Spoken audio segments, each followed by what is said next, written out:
सनत नगर हल्का असेंबली के SRT colony में वाक़ मस्जिद क़बा में हुकूमत की जानिब से रमजान गिफ्ट्स की तकसीम अमल में आई।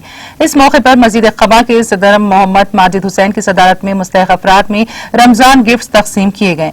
इस मौके पर सदर डिवीजन बाल रेड्डी के अलावा दीगर मुकामी कायदीन भी मौजूद थे। अपना तेलंगाना गवर्नमेंट KCR साहब ने, अपना CM साहब ने अपना रमज़ान का हर एक साल अपना तेलंगाना आने के बाद ये रमज़ान का ईद के दिन और कपड़े जो गरीब लोग रहते उन लोग नहीं खरीद सकते बोल के उन्हें अच्छा दिल से अपने लोगों को, मुसलमान भाइयों को पूरों को कपड़ा देना बोल के दिल पे ला लिए। इससे पहले भी हर एक साल दे रहे। ये साल कोरोना से अपन जो हर एक मस्जिद को 1-1 लाख रुपए देते थे, इससे पहले ये कोरोना से जो लंच नहीं लगाना बोल के, इफ्तार नहीं लगाना बोल के और गवर्नमेंट डिसीजन लिए थे, इसलिए वो नहीं दे रहे।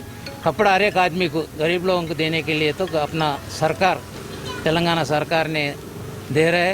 यहाँ पर कुब्बा मस्जिद का ने पूरा लोग, प्रेसिडेंट, सेक्रेटरी, यहाँ का local leaders, division ward member पूरे जने यहाँ ठहर के हर एक आदमी को देना बोल के, हर एक जने के एक बोल रहे हम लोग, एक एक घर से एक एक लेके जाना, 4-4 नको लेके जाओ।